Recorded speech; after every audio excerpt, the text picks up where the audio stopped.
पवार परिवार के साथ साथ पूरे महाराष्ट्र को झकझोर देने वाली और मन को सुन्न कर देने वाली खबर सामने आई, यानी अजित दादा के निधन की।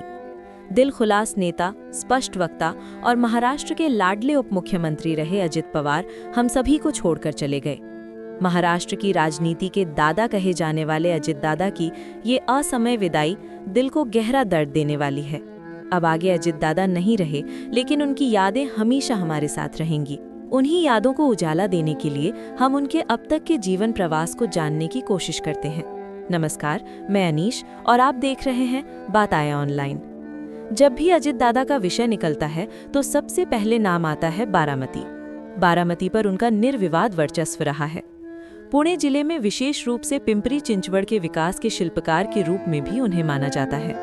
अजित पवार का जन्म अहमदनगर, वर्तमान अहिल्यानगर जिले के देवलाड़ी प्रवरा में हुआ था। आशाताई और अनंतराव पवार उनके माता पिता थे। दादा दादी, काका, बुआ, भाई बहन जैसे रिश्तों से भरा हुआ उनका बड़ा संयुक्त परिवार था। अजित पवार की प्राथमिक शिक्षा बारामती के बाल विकास विद्यालय में हुई और माध्यमिक शिक्षा महाराष्ट्र एजुकेशन सोसाइटी के हाई स्कूल में पूरी हुई। इसके बाद मुंबई के विल्सन हाई स्कूल में उनका एडमिशन हुआ। यही वो समय था जब अजित दादा पहली बार मुंबई आए, लेकिन मुंबई उन्हें ज्यादा रास नहीं आई और पढ़ाई में भी वे विशेष सफल नहीं हो पाए। वे 10वीं में फेल हो गए। एक विषय में वे अनुत्तीर्ण हुए थे।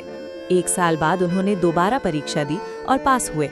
इसके बाद उन्होंने कोल्हापुर के कॉलेज में बीकॉम के लिए एडमिशन लिया, लेकिन बीकॉम के अंतिम सेमेस्टर की परीक्षा नहीं दी, जिसके कारण उनकी डिग्री अधूरी रह गई। इसी दौरान उनके पिता का निधन हो गया और परिवार की जिम्मेदारी अजित पवार पर आ गई। राजनीति में आने से पहले उन्होंने डेयरी व्यवसाय संभाला, फिर पोल्ट्री फार्म शुरू किया, जिसे बड़े स्तर पर बढ़ाया। साथ ही खेती भी करते रहे। बाद में वे सहकारिता क्षेत्र की ओर बढ़े। 1982 में अजित पवार सहकारी शुगर फैक्ट्री के संचालक मंडल में चुने गए। यहीं से उन्होंने धीरे धीरे जनता के काम करने और समस्याएं सुलझाने की शुरुआत की। 1991 का वर्ष उनके राजनीतिक जीवन में अत्यंत महत्वपूर्ण साबित हुआ। 1991 में वे पुणे जिला केंद्रीय सहकारी बैंक के अध्यक्ष चुने गए। इसके बाद राजीव गांधी सहित कांग्रेस के वरिष्ठ नेताओं ने उन्हें लोकसभा चुनाव में उतारने की इच्छा जताई और शरद पवार ने अजित पवार को लोकसभा उम्मीदवार बनाया। 1991 में कांग्रेस की टिकट पर अजित पवार ने अपनी पहली लोकसभा चुनाव लड़ी और भाजपा के कांता नलावड़े को हराकर बड़ी जीत हासिल की।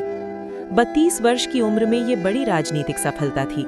उन्होंने 3,30,000 से अधिक मतों से जीत दर्ज की और यहीं से राजनीति में दादा बनने का सफर शुरू हुआ। 1991 में वे सांसद बने, लेकिन कुछ ही महीनों बाद उन्होंने सांसद पद से इस्तीफा दे दिया ताकि शरद पवार केंद्र सरकार में रक्षा मंत्री बन सकें।